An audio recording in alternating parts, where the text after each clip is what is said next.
Hi everyone. Today I'm here to talk to you about a new book that I'm launching very soon. It is called as GS1 Previous Year Papers Analysis for UPSC Prelims. इस book में मैंने खाली 2 साल के test papers डाले हैं 22 and 2021. You might be wondering मेरे लिए इंपॉर्टेंट क्यों है.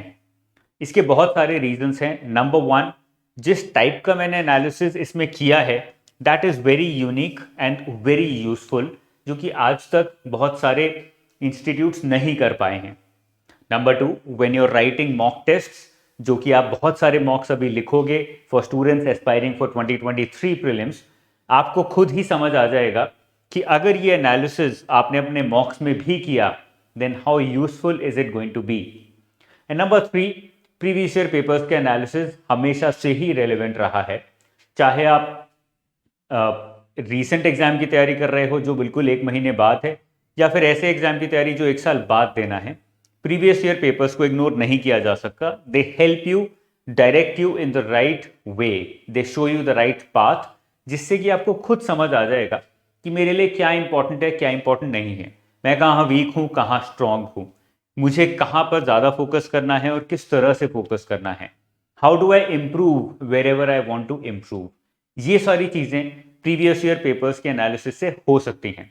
बट द प्रॉब्लम इज कि उनका एनालिसिस इनकम्प्लीट होता है या उतना हाई क्वालिटी नहीं होता. To solve that problem I am coming out with this small solution. मेरे लिए मुझे लगता है बहुत छोटा सा कॉन्ट्रीब्यूशन है, अभी बहुत सारी चीज़ें करनी बाकी हैं. And this book will guide you in the right direction. आज की वीडियो में मैं छोटा सा आपको एक डेमो दिखाऊंगा इस बुक का. इसका फर्स्ट चैप्टर पॉलिटी मैंने ऑलरेडी डिस्क्रिप्शन में डाल दिया है, you can pick it up from there. बहुत सारे स्टूडेंट्स बोल रहे हैं सर आप मुझे ई बुक दे दीजिए, मैं ई बुक से पढ़ लूंगा. मैं जान के इसका एक फिजिकल कॉपी बना के आपको देना चाहता हूं for a very small amount of only 99 rupees. The reason is very clear. मैं चाहता हूं कि आपके हाथ में ये बुक हो जिससे कि आप इससे उस तरह से एनालिसिस कर सके जिस तरह से एनालिसिस करना चाहिए. यूपीएससी अभी भी एक पेन एंड पेपर का एग्जाम है जहां पे you have to write on a piece of paper in mains and you have to mark on a piece of paper in prelims. तो आप पेपर को बिल्कुल एलिमिनेट नहीं कर सकते. बहुत सारी बुक्स हम लोग विदाउट पेपर पढ़ लेते हैं, दैट्स वेरी गुड. बट कुछ ऐसी किताबें हैं जो आपको फिजिकल फॉर्म में आपके सामने होना ज़रूरी है. This I feel is one of those books, इसलिए इसको मैंने फिजिकल फॉर्म में निकाला है.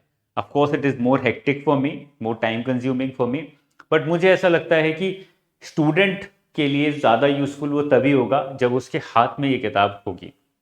This book will go live on 1 April at 12 PM. 2 घंटे के लिए खाली ये बुक अमेजोन और फ्लिपकार्ट पर रहेगी because the price is so low. And ये खाली 2 घंटे के लिए हम डालकर उसको फिर वहाँ से हटा लेंगे. It will be taken out because बहुत ज़्यादा कॉपीज हम लोग नहीं छपवाते हैं because this is the latest year. So if you feel that you can shell out a small amount of money to buy this and to make use of this for your upcoming exam, why not? इसीलिए इस book को बहुत सस्ता भी रखा गया है. Now without wasting any time, let me take you through the book, जिसमें मैं आपको एक्सप्लेन करूंगा कि क्या वो यूनिकनेस है which sets this book apart from other books and how can you use that uniqueness for yourself. One more information, इसमें जो मेजर कॉन्ट्रीब्यूशन रहा है बुक में वो IAS मनोज जिंदल का रहा है, who is my elder brother. Based upon his guidance and under his guidance only, based upon his ideas, his vision towards coming out with a book, हमने ये प्रोजेक्ट को पिकअप किया और धीरे धीरे हमने इस प्रोजेक्ट को उनकी गाइडेंस के अंदर कंप्लीट भी किया है. मैं एक बार आपको बुक स्टार्ट होने से पहले पूरा एक बुक लिस्ट मैंने दी है which can guide a lot of students who are specially preparing for the next year 2024. उनके लिए आई थिंक ये बुक बहुत यूजफुल होने वाली है क्योंकि वो स्टूडेंट्स हैं जिनको समझ नहीं आता है कि हम तैयारी किस तरह से करें, किस डायरेक्शन में करें, क्या हमें आता है क्या नहीं आता है, यूपीएससी एग्जैक्टली किस लेवल के किस तरह के क्वेश्चंस पूछती है, उन क्वेश्चंस के अंदर मुझे क्या समझने की जरूरत है. All those things can be clarified through this book. यहाँ पे मैंने चैप्टर नेम्स डाले हैं, टेबल ऑफ कंटेंट है जिसमें आप देख सकते हो majority of the chapters, in fact all of the chapters which are asked in prelims as well as mains are covered here. Of course this is a prelims oriented book, तो इसमें prelims के ही chapters हैं. मैं यहाँ पर start करना चाहूँगा economy से, क्योंकि मैंने एक प्रीवियस सेशन में पॉलिटी ऑलरेडी उठाया था. So I thought why not pick up something else today. तो आज इकोनॉमिक्स को हम उठाएंगे. कुछ क्वेश्चंस उठा लेते हैं इकोनॉमिक्स के randomly. Let me see. Okay, so let's pick up question number 5. और क्वेश्चन नंबर 5 का पहले मैं क्वेश्चन पढ़ूंगा. I explain to you what the question is saying. Question देखेंगे and then I will go to the answer, and the answer is where the uniqueness lies. वहां पे हमने बहुत एफर्ट लगाया है. क्वेश्चन देख लेते हैं. The question says with reference to Indian economy consider the following statements. The first statement is a share of house hold financial savings. अब यहाँ पे कीवर्ड्स अंडरलाइन करने या फिर अपने दिमाग में आइडेंटिफाई करने बहुत जरूरी हैं. A share of household financial savings goes towards government's borrowings. Now it is not saying कि major share, 90% plus share, majority share, इस तरह से एक extremity में नहीं जा रहा है. That is good. So it says a share of household financial savings. जो भी households की savings होती हैं, they go towards government borrowings. ये आपको कॉन्सेप्ट क्लियर होना चाहिए. वो नॉलेज के अंदर आएगा कि क्या does financial savings of a household go towards government borrowings or not. Logically सोचोगे, अगर आप न्यूज़पेपर रेगुलरली पढ़ते आए हो, यू वुड नो कि फाइनेंशियल सेविंग्स का हम क्या करते हैं एज हाउस होल्ड्स. हम लोग या तो इक्विटी में इन्वेस्ट करते हैं, we invest in the stock market, या फिर हम बैंक में एफडी वगैरह बनवा लेते हैं, रिकरिंग डिपॉजिट बनवा लेते हैं, या फिर हम पीपीएफ में अकाउंट खोल लेते हैं, एनपीएस में अकाउंट खोल लेते हैं. अब पीपीएफ में अकाउंट खोल लिया तो क्या हुआ, you are lending directly to the government. तो गवर्नमेंट की बोरोइंग्स में जा तो रहा है. And it's written here as a share because सारे ही टैक्स पेयर्स हमारे देश में पीपीएफ में तो इन्वेस्ट करते ही करते हैं, because 1.5 lakh is the limit, maximum limit, जहां तक आपको टैक्स सेविंग का मौका मिलता है. आई थिंक ये क्वेश्चन का आंसर ये वाला ऑप्शन सही है. सेकेंड पे आते हैं. Dated securities. अब आपको कीवर्ड्स आइडेंटिफाई करना है. Dated securities issued at market related rates in auctions form a large component of internal debt. Internal debt मतलब जो भी आपने borrowing as a person, as an institution, as a company, as the government, whatever borrowing you are making inside the country, from the people living inside the country, from money which is present inside the country. So dated securities, which means debentures, issued at market related rates, मतलब market में जो भी rate चल रहा है उस पर जो भी इशू होते हैं, in auctions form a large component of internal debt. वो इंटरनल डेट का एक लार्ज कंपोनेंट बनाता है. यू माइट फील कि यार ये कंफ्यूजिंग है, बिकॉज यहाँ पे ऐसा कीवर्ड यूज कर लिया उन्होंने, large component. We don't know कि ये लार्ज है या नहीं है, and we don't even know कि इंटरनल डेट में डिबेंचर्स का, डेटेड सिक्योरिटीज का कितना रोल है या फिर कितना शेयर है. Okay, now here is a confusion and you might end up answering A as the option instead of C as the option. मुझे नहीं पता, मैं नहीं बताने वाला अभी सही ऑप्शन क्या है, but let's come to the solution and let's try and figure out कि सॉल्यूशन में यूनिक क्या है. That is the point here, something that can help you as a student prepare better. Question number 5 था ये. Answer option is C and not A, which means both are correct. अब दोनों सही क्यों हैं, उस पे ये क्वेश्चन का आंसर डेल्व करेगा. सबसे पहले नॉलेज कंपोनेंट है. टोटल 4 कंपोनेंट्स हैं, knowledge, common sense, elimination and smartness. Knowledge component क्या कहता है, house hold financial savings refer to currency, bank deposits, debt securities, mutual funds, pension funds. ये सारी सेविंग्स के मेथड्स हैं जहां पे हम सेव कर सकते हैं as individuals, as household, right. तो यहां पे ये सब मैंने आपको ऑलरेडी बता दिया है. आगे आते हैं. कॉमन सेंस में क्या कह रहा है ये, borrowing is a loan taken by the government and falls under capital receipts in the budget document. It is very obvious that household savings portion will also go to government borrowings. तो यहाँ पे explain किया है logically, आप क्या logic लगा के prove कर सकते थे कि कोई ऑप्शन सही या गलत है. Borrowing is a loan taken by the government and falls under capital receipts. It is obvious that household savings portion will also go to government borrowings. ये obvious सी बात है कि जो भी हम सेव करते हैं वो कहीं ना कहीं गवर्नमेंट बोरोइंग्स में जाता है. मैंने एग्जाम्पल देके बताया था PPF. Even if you don't know, even if you not read the budget, आप इतना समझ सकते हो एज अ लेमैन कि जो भी हम सेव करते हैं वो हम किसी ना किसी तरह से सरकार को लेंड कर ही देते हैं। हम नहीं कर रहे, हमने बैंक में डिपॉजिट किया, बैंक ने भी, the bank is also lending to the government by buying treasury bills, by buying government securities, तो कहीं ना कहीं सरकार को वो एज अ लोन जा रहा है। Okay, that is why as a logical conclusion we can say कि ए ऑप्शन सही होगा, हम लोग लेंड करते ही हैं सरकार को। Elimination trick. All statements are correct. The second statement is not very assertive in nature. It is not making any claim like very large. ये हमें हिंट देता है कि स्टेटमेंट 2 जो है वो पॉजिटिव है। देखो, यहां पे हमने एलिमिनेशन ट्रिक ये लगाई कि स्टेटमेंट बहुत ज़्यादा असर्टिव नहीं है, इसीलिए सही हो सकती है, even though we might not be very sure कि स्टेटमेंट सही है या गलत है। At the same time, this elimination trick does not work in every question, और ये मैं भी आपको दिखाऊंगा कि हर क्वेश्चन में क्यों ये काम नहीं कर सकती। आप आंख बंद करके नहीं सोच सकते, बोल सकते कि क्योंकि ऐसे असर्टिव स्टेटमेंट्स यूज कर लिए so it is completely incorrect, it has to be incorrect, ऐसा नहीं है। But the opposite holds true when the statements are not very assertive, more generic in nature, very large, majority, ऐसे words use नहीं किए हैं, then we know that there are less chances of it being incorrect। ठीक है ना, इस तरह से हमने एलिमिनेशन यूज करके या फिर उस ट्रिक को यूज करके figured out that B can not be eliminated, उसको हम एलिमिनेट नहीं कर सकते, बिल्कुल नहीं हटा सकते। स्मार्टनेस में क्या दिया गया है यहां पर आपको बताया है, as a student who is either starting with the preparation और as a student who is doing very well, expecting कि मेरा सिलेक्शन हो जाएगा, but you might also be making some mistakes. तो ये आपको इंश्योर करेगा बताने में कि ये गलतियां ना करें। क्या गलतियां ना करें? जैसे ये क्वेश्चन बजट एंड सर्वे से पूछा गया है, और ऐसे हर साल every year question do come from the budget and economic survey. It is advised कि बजट को और सर्वे को थरली आप प्रीलिम्स और मेंस के लिए पढ़ के जाएं, क्योंकि इस तरह के क्वेश्चंस इनडायरेक्टली आपसे बजट और सर्वे में पूछे जा सकते हैं। Okay, I hope it's clear कि किस तरह से हम इन 4 एलिमेंट्स को यूज करके आपको बहुत सारी इंफॉर्मेशन देने की कोशिश कर रहे हैं। Let's come to another question. मैंने एक क्वेश्चन पिकअप किया बिकॉज ये आरबीआई से रिलेटेड है, काफी न्यूज में रहा है आजकल RBI, and that is why I wanted to pick up this question, governor and everything.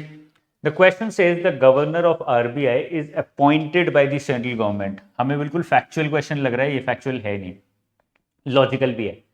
Certain provisions in the constitution give the central government the right to issue directions to the RBI in public interest. Point number 3, the governor of RBI draws his power from RBI Act. अब यहां पे ये नहीं लिखा कौन C act RBI की, 1934, 1949, 1956, कुछ नहीं मेंशन्ड है, सो वी कैन नॉट से कि कोई फैक्चुअल एरर हो सकता है। It's all conceptual in nature. देखो, किसी भी इंस्टीट्यूशन का जो हेड है, वी ऑल नो कि आरबीआई का कोई तो एक्ट था, 1934 था, 49 था, we don't know, we probably not sure, but यहां पे भी मेंशन नहीं है, that doesn't matter. But all of you know कि आरबीआई का कोई एक्ट पास हुआ था, वो न्यूज़पेपर में डेली आता रहता है। And the head of the RBI will draw his powers from where, उस एक्ट से ही पावर्स निकालेगा, नॉर्मल सी बात है। वो एक्ट पास करने का पर्पस ही ये था कि उस गवर्नर को या फिर हेड को ऐसी कुछ पावर्स मिलें। Therefore, option number 3 has to be correct. बहुत लॉजिकल सा ऑप्शन है। Certain provisions in the Constitution of India, option number 2, give the central government the right to issue directions. अब बहुत सारे स्टूडेंट्स को लग रहा होगा कि हाँ यार, कॉन्स्टिट्यूशन में शायद सेंट्रल गवर्नमेंट को राइट्स दिए गए हों कि आरबीआई को हम बता सकते हैं कि क्या करना है क्या नहीं करना है, we can issue directions, so you might feel logically it makes sense. And the first one is governor of RBI is appointed by the central government. If you read a little about RBI you would know कि appointment RBI का central government के through ही होता है, election नहीं होता, कोई selection का मेथड नहीं होता, प्योर अपॉइंटमेंट होता है। उसी वजह से अभी doctor Shaktikanta Das is the governor of RBI, although he has not worked in RBI, he is an IAS officer। तो अपॉइंटमेंट हमें पता लग गया है, फैक्चुअल लग रहा है थोड़ा थोड़ा। If you read about latest governors तो आपको पता लग जाएगा। Now we don't know whether option number A is completely correct and option number B is also correct। हमें बहुत श्योरिटी नहीं है, बट लॉजिकली लग रहा है कि तीनों ऑप्शन सही होने चाहिए, बहुत ज्यादा एक्सट्रीम तीनों ऑप्शंस नहीं है। So therefore the answer should be 1, 2 and 3। Let's come to the explanation and see what exactly happens here. I'm going to go to the explanation and see. The explanations are longer than the questions because they're more detailed in nature, and not only detailed but also they're useful in nature. तो यहाँ पे देखो knowledge की बात की गई है section 8 में, आरबीआई को पावर्स दी हैं, गवर्नर को पावर्स दी हैं, वो सारी चीज़ें हमारे लिए ज़्यादा यूजफुल नहीं हैं अभी के लिए. I would more focus more on common sense elimination and smartness. Constitution, common sense. Constitution is completely silent on giving any power to central government with respect to RBI. The Constitution does not talk about minor rules. It focuses on broader issues through provisions and articles, not rules. कभी भी कोई भी constitution rules create नहीं करता, वो provisions के through बताता है कि देश किस डायरेक्शन में चलना चाहिए, किस तरह से काम करना चाहिए. The constitution can say that RBI is to work under the overall guidance of the parliament, because that way it can be responsible to the people, it can be accountable to the people. But ये छोटा सा rule कभी भी constitution नहीं बनाएगा कि the government can direct the RBI with respect to certain activities. ऐसा कोई रूल कॉन्स्टिट्यूशन कभी नहीं बनाएगा, वो हमेशा एक्ट में होगा या फिर किसी रूल्स में होगा. तो इस कॉमन सेंस से if you have basic idea about what the constitution is, how it works, इस बेसिक आइडिया से आप इस कंक्लूजन पे आ सकते हो कि ऑप्शन नंबर बी इनकरेक्ट है. Elimination by mere use of common sense, statement 2 can get eliminated. Statement 2 eliminate हो गया तो automatically you come to the conclusion 1 and 3 are correct. There are a lot of questions being asked from RBI in UPSC prelims. One should study RBI and its functions in detail. अब यहाँ पे हमें एक guidance मिल गई, smartness जिसको मैं बोलता हूं, कि आपको ये पढ़ना है if you not read it already. Specially useful for students preparing for 2023, क्योंकि आपके पास समय कम है. Only about 2 months left, not even 2 months, थोड़ा सा कम समय है, 2 महीने से. तो अगर ऐसे गैप्स को फिल नहीं करोगे, eventually you might feel that you made some mistakes and that might cost you an entire year of preparation. इसलिए इंपॉर्टेंट है कि ऐसी छोटी छोटी चीज़ों को मिस ना करें. आरबीआई से क्वेश्चंस आते रहे हैं, लास्ट ईयर भी आया है, इसलिए if you have missed covering RBI, its functions and everything in detail, तो please do that, please don't skip it. That is what the smartness component is telling you. That is how it can help you as a student preparing for 2023 or 2024 prelims examination. After this series is out and helps 2023 aspirants and 24 aspirants, I'm planning on coming out with a much more detailed series जिसमें मैं 8 साल 10 साल के questions को उठाऊंगा. But the reason I picked up only these 2 years is क्योंकि ये सबसे ज़्यादा relevant है, number 1, और आपके पास उतना समय नहीं है. You don't have that much time in your hands that you can go through an entire 10 years of past year papers in the next 2 months. Therefore, cover what's most relevant, get the right guidance from those questions, and then use it to clear your prelims examination. Okay, I hope now you must be more clear as to why this book has been created, क्यों इसको बनाया गया है, क्या इसमें अलग है, and I'm very, very sure it will help you to clear the examination as well. Again, I'm saying 1st April 12 noon to 2 p.m. is the time for sale of this book on Amazon as well as Flipkart.